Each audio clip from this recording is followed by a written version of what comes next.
বন্ধুরা, তোমাদের মনে আছে সেই সময়ের কথা যখন ফোন খুললেই লাল হলুদ কাপড় পরা কিছু অদ্ভুত প্রাণী মোবাইলের স্ক্রিনে ভেসে উঠত, কোনো কারণ ছাড়াই কান্নাকাটি করত।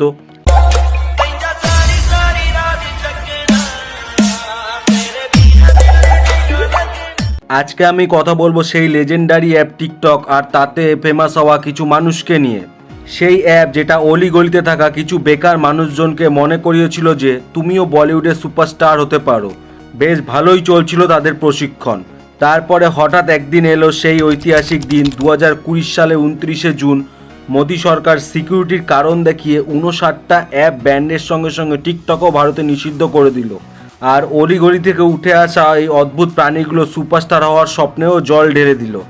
অর্ধেক প্রাণী তো এখনও শোকে আছে, আর অর্ধেক প্রাণী এমনভাবে নিখোঁজ হয়ে গেছে যেমন ভোটে হারার পর টিএমসি পার্টির সেলিব্রিটি নেতারা। আসল রহস্যটা তো এখানেই যে ওই ট্যালেন্টেড প্রাণীগুলো এখন কোথায় কি করছে। সত্যি কি তারা বলিউডের সুপারস্টার হয়ে গেছে, নাকি ইনস্টাগ্রামের গলিতে নিজের ক্ষততে মলম লাগাচ্ছে? আজকে আমি তোমাদের জন্য কিছু ফেমাস টিকটকারদের কুণ্ডলি বের করব, জানাবো তারা এখন কি অবস্থায় আছে। বন্ধুরা, এই ভিডিওতে আমরা টপ 15 ভারতবর্ষের টিকটকারদের নিয়ে কথা বলবো। আর এই ভিডিওটা দুটো ভাগে ভাগ করা রয়েছে। এটা তার প্রথম ভাগটা, এরপরেই আছে এর দ্বিতীয় ভাগটা।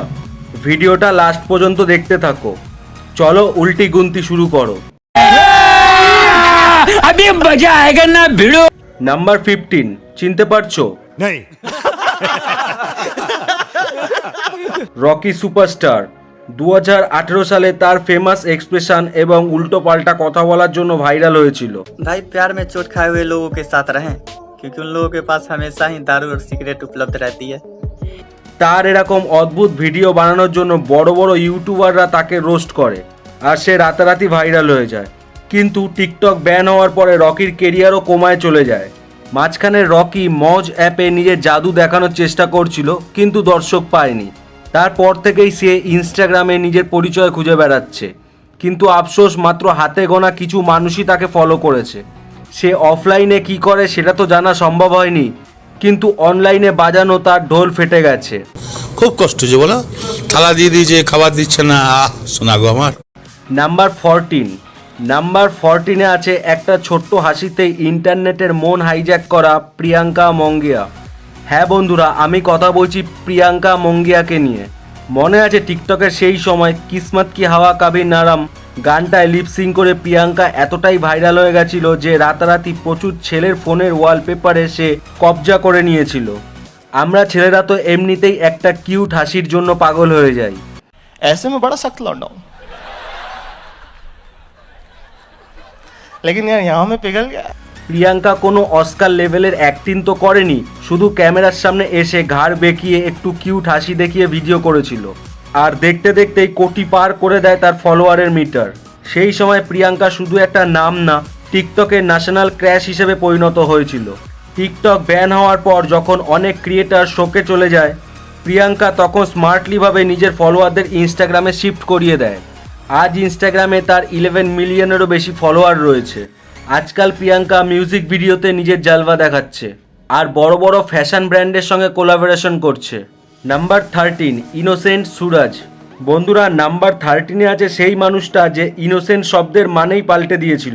अगर वो अब तुमसे ये नहीं पूछती मेरे बाबू ने खाना खाया, तो समझ लो कि दूसरा बाबू आ चुका है और अब वो थाना था रहा है। টিকটকে সে এই একই রকমের ভিডিও বানাতো, অদ্ভুত রকমের চেহারা বানাতো আর লিপসিং করতো। তার এক্সপ্রেশনগুলো এমন হতো যেন দেখে মনে হতো লেবু চুষে ভিডিও বানাচ্ছে। जोर जोर से बोल के लोगों को स्कीमें बता दे। ভারতবর্ষে টিকটক ব্যান হওয়ার পর সুরাজ নিজের ব্যাগপত্র গুছিয়ে ইনস্টাগ্রামে চলে আসে। কিন্তু আজ তাকে কেউ চেনে না, কারণ তার ইনস্টাগ্রামে মাত্র 900 ফলোয়ার রয়েছে। নাম্বার 12, হাসনান খান। এই লিস্টে নাম্বার 12-এ রয়েছে হাসনান খান, যার একটা হাসির লুকে টিকটকের অর্ধেক মেয়েরা তার জন্য পাগল ছিল। টিম 07-এর অন্য সদস্যদের থেকে তার আভিজাত্যই আলাদা ছিল। হাসনানের ট্যালেন্ট ছিল তার স্লো মোশন ভিডিও এবং তার ঘাতক দৃষ্টি। হাসনান সেই সময় প্রমাণ করে দিয়েছিল যদি তোমার লুক আর হেয়ার স্টাইল আকর্ষিত হয়, তাহলে শুধু ক্যামেরার দিকে তাকিয়েও কোটি কোটি ফ্যান বানানো যায়। सही पकड़े हैं। কিন্তু টিকটক ব্যান হওয়ার পর তার চলার রাস্তাটাও একটু কঠিন হয়েছিল, কিন্তু সে থামেনি। সে ইনস্টাগ্রামে নিজের পাকার মজবুত করে এবং আজ তার ইনস্টাগ্রামে 12 মিলিয়নের থেকেও বেশি ফলোয়ার রয়েছে। বন্ধুরা, যেখানে তার গ্রুপের কিছু সদস্য বিবাদে পড়ে গায়েব হয়ে গেছে, সেখানে হাসনান আজও মিউজিক ভিডিও, মডেলিং এবং বড় বড় ফ্যাশন ব্র্যান্ডের সঙ্গে যুক্ত আছে। নাম্বার 11, শ্রাবণ কুমার। বন্ধুরা, লাভ ইউ রোজ রোজ ডায়লগ থেকে ভাইরাল হওয়া এই ছেলেটিকে তো তোমরা অনেকেই কম বেশি দেখেছো। कुछ लोग तो हमारे जिंदगी में ऐसे आते हैं जैसे यूट्यूब पर 5 सेकंड वाला एड आता हो। पागल ना की শ্রাবণ কুমারের গল্পটা অনেকটা ফিল্মের মতন।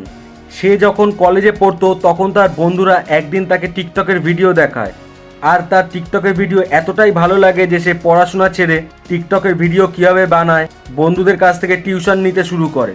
তারপর আর কি, টিউশন নেওয়ার পর সে টিকটকের ময়দানে নামে। তার উল্টোপাল্টা আচরণ এবং অদ্ভুত সব কন্টেন্ট দিয়ে এমন হুলস্থুল বাঁধালো যে কিছুদিনের মধ্যেই 1 মিলিয়ন অতিক্রম করে। মানুষজন তার ভিডিও এর জন্য দেখতো না যে সে বড় অভিনেতা ছিল। ভাইয়ের কন্টেন্ট এতটাই অনন্য এবং মজাদার ছিল যে হাসি থামানো মুশকিল ছিল। কিন্তু টিকটক ব্যান হওয়ার পর শ্রাবণ কুমার আজ কোথায় হারিয়ে গেছে তা কেউ জানে না। না তো তাকে ইউটিউবে দেখা যায়, না তো তাকে ইনস্টাগ্রামে দেখা যায়। তোমাদের মধ্যে যদি কেউ তার সম্বন্ধে কিছু জেনে থাকো তাহলে কমেন্ট করে জানিয়ে দাও। Number 10, reject star. আমার এই লিস্টে নাম্বার 10-এ রয়েছে সেই নাম যে কোনো মেকআপ বা মুখোশ ছাড়াই নিজের মুখের এমন এক্সপ্রেশন দিত যে দুনিয়া তাকে ইন্ডিয়ান জোকার নামে চিনতে শুরু করলো। আমি কথা বলছি রিজেক্ট স্টার বা রিজওয়ান খানকে নিয়ে। মনে আছে টিকটকের সেই সোনালি সময় রিজওয়ান খান তার অদ্ভুত জামা প্যান্ট পরে, মাথার চুল বিভিন্ন রকমের রং করে ক্যামেরার সামনে এসে এরকম একটা মুখ বানাতো যেন দেখে মনে হতো তার কষা পায়খানা হয়েছে। देखा आपने लापरवाही का नतीजा। রিজওয়ানের এই ট্যালেন্ট দেখে মানুষজন অবাক হয়ে যায়। তারা এটা বুঝতে পারে না এটা কি সত্যি তার কোনো ট্যালেন্ট, না দীর্ঘদিন ধরে কষা পায়খানা হতে হতে তার মুখের প্রতিক্রিয়া এমন হয়ে গেছে। गजब बेइज्जती है। তারপরে যখন 2020 সালে টিকটক দেশ থেকে ব্যান্ড হলো তখন রিজওয়ানের এই জোকার ফেসও হারিয়ে গেল।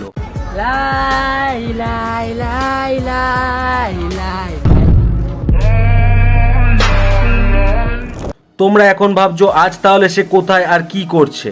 আজকাল রিজওয়ান নিজের শারীরিক গঠন এবং লুকের ওপর প্রচুর পরিবর্তন এনেছে।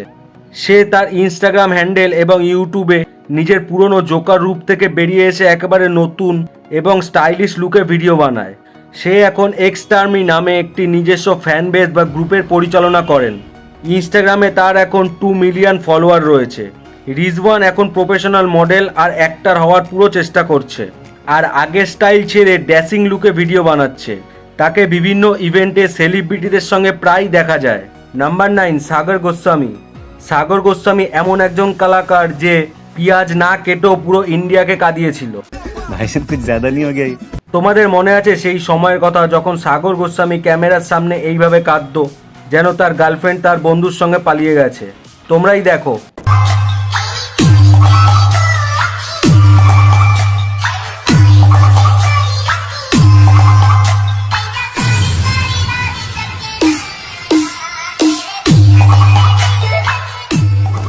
এই একটাই কাজ সে টিকটকে করত, যে কোনো দুঃখের গান লাগিয়ে এমনভাবে কাঁদতো যেন তার গার্লফ্রেন্ড তাকে ছেড়ে চলে গেছে। তার কান্নার স্টাইল আর তার মুখের এক্সপ্রেশন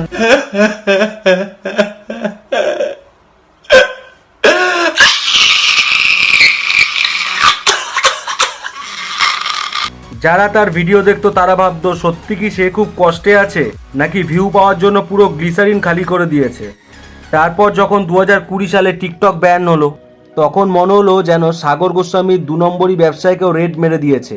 তোমরা ভাবছো সাগর গোস্বামী এখন কোথায় কি করছে।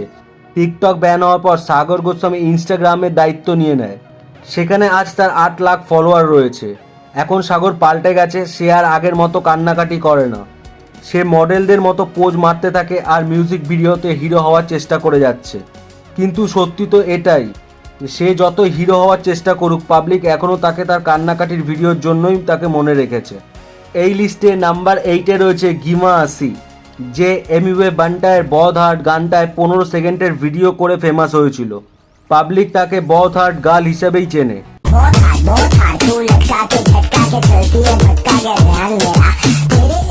ভিডিওটা এতটাই ধামাকা হয়েছিল যে রাতারাতি তাকে কোটি কোটি মানুষ পছন্দ করতে শুরু করে। সত্যি সেই সময় মনে হচ্ছিল গিমা আসি হয়তো ভবিষ্যতের বলিউডের সুপারস্টার হতে পারে।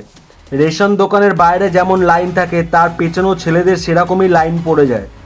ओह यार यार ये कितनी औसम है यार। তো এখন প্রশ্ন এটাই, গিমা আসি আজ কি করছে? টিকটক ব্যান হওয়ার পর সে ইনস্টাগ্রাম আর ইউটিউবে নিজের দায়িত্ব বুঝে নেয়। আজকের সময় ইনস্টাগ্রামে তার 14 মিলিয়নেরও বেশি ফলোয়ার রয়েছে, যা কিছু বড় বলিউড স্টারের থেকেও বেশি।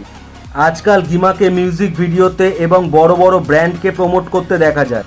কিন্তু সত্যি তো এটাই, আজও তার ভক্তরা তার কমেন্টে গিয়ে পোস্ট করে, ম্যাম और एक बार बहुत हार्ड वाला স্টেপটা করো। হ্যালো বন্ধুরা, কেমন আছো সবাই? সবাই ভালো আছো তো? আমি জানি আমার বন্ধুরা ভোলা বাবার আশীর্বাদে সবাই ভালো থাকবে। বন্ধুরা, ভিডিওটা দেখছো কেমন লাগছে একটু লাইক করে কমেন্ট করে জানিয়ে দাও। বন্ধুরা, এরকম ভিডিও বানাতে গেলে অনেক কঠোর পরিশ্রম ও সময়ের দরকার হয়।